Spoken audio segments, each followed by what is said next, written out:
Добрый день, дорогие зрители! Вы на канале Макрорус.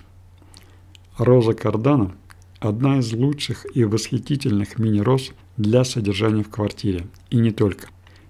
Являясь зимостойкой, это можно узнать на этикетке, ее можно высаживать в открытый грунт. Посмотрите на эти фарфоровые чашечки, наполненные тончайшим ароматом, изысканностью линий и нежным цветом. Конечно, она потребует определенного внимания, и с ней вы точно не соскучитесь. Если хотите, чтобы мини-розы длительное время в период вегетации вас радовали обильным цветением, то необходимо придерживаться определенных правил ухода. После покупки и при разрастании куста в контейнере его необходимо пересаживать при растущей луне в чуть больший контейнер или горшок с дренажными отверстиями и дренажом. Если это не сделать, то растение начнет увядать. Это сразу будет видно по желтеющим бутонам, чего нельзя допускать. Если вы пересаживаете в глиняный горшок, его желательно часа на 2 опустить в воду. Грунт должен быть подходящим по составу и питательным, с небольшим содержанием песка для лучшего прохождения воды. Роза кардана очень требовательна к свету, и прежде всего расположение ее в солнечном месте на окне, выходящем на южную или на юго-западную сторону.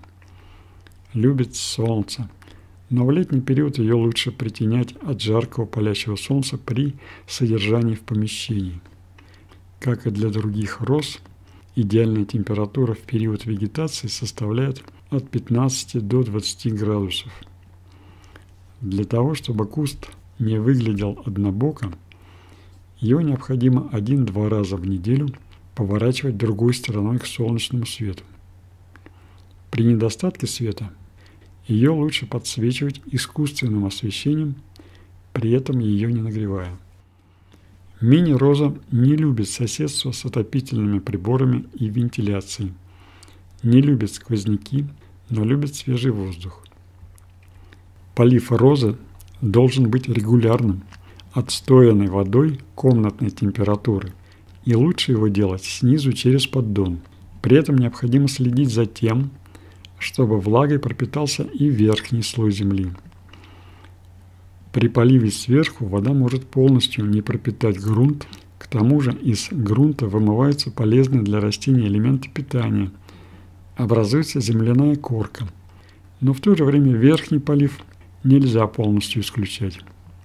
Через 15-20 минут излишки воды из поддона сливают. Верхний слой земли периодически надо рыхлить и проверять на влажность.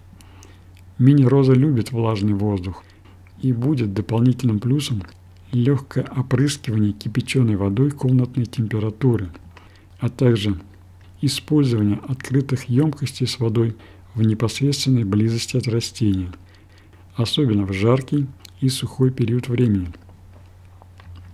Грунт для мини-розы должен быть питательным, а на дне контейнера или горшка обязательно дренаж. В этих целях хорошо подходит керамзитовый дренаж небольшим слоем.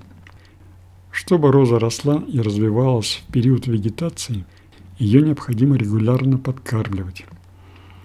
Если говорить о жидкой, разведенной подкормке готовых специализированных удобрений, а также разведенного коровика или куриного помета, то потребуется не более 2 подкормок в месяц.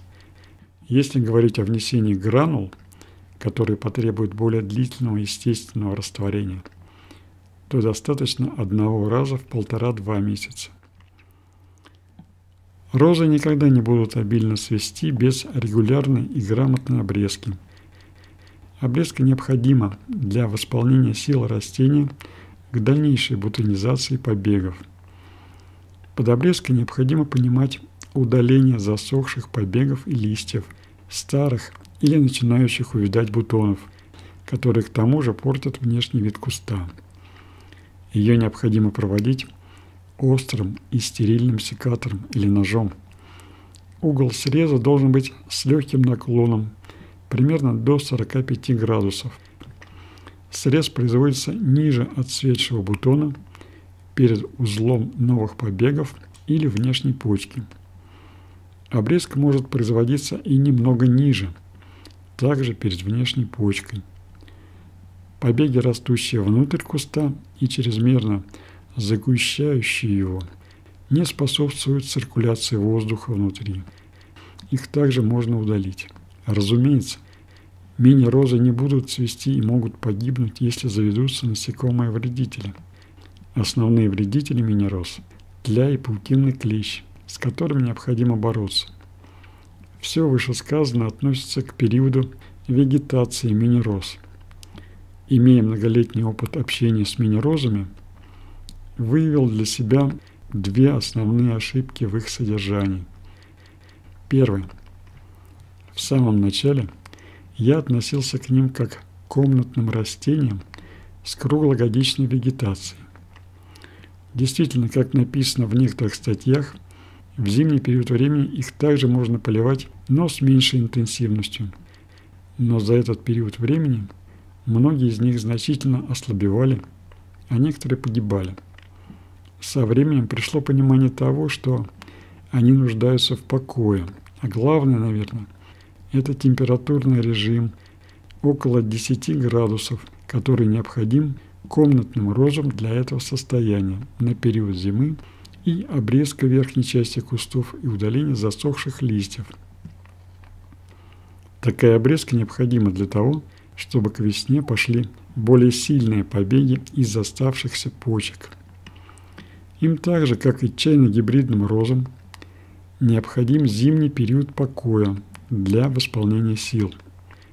Поэтому после 2-3 месяцев покоя при такой температуре появлялись молодые листья, и это служило поводом для того, чтобы горшок вновь установить на подоконник и перейти к полноценному уходу за растением. Вторая ошибка заключалась в том, что не знал, что мини-роза для открытого грунта менее зимостойкие культуры, чем чайно-гибридные сорта. Это я понял после пересадки растений в открытый грунт. Перед пересадкой на растущую луну удаляют цветы и все мелкие бутоны до внешней почки. Пересаживаю в пасмурную погоду на приоткрытом солнечном месте. Такая же подготовка, как и чайно-гибридный. Ямка поменьше, удобряю, проливаю и притеняю на первые дни. В открытом грунте они не требуют такого пристального внимания, как в квартире, за исключением борьбы с насекомыми-вредителями, мучнистой росой, и к ним возможен такой же уход, как и к чайно-гибридным сортам, еще за одним исключением – укрытием на зиму. Все зависит от сорта.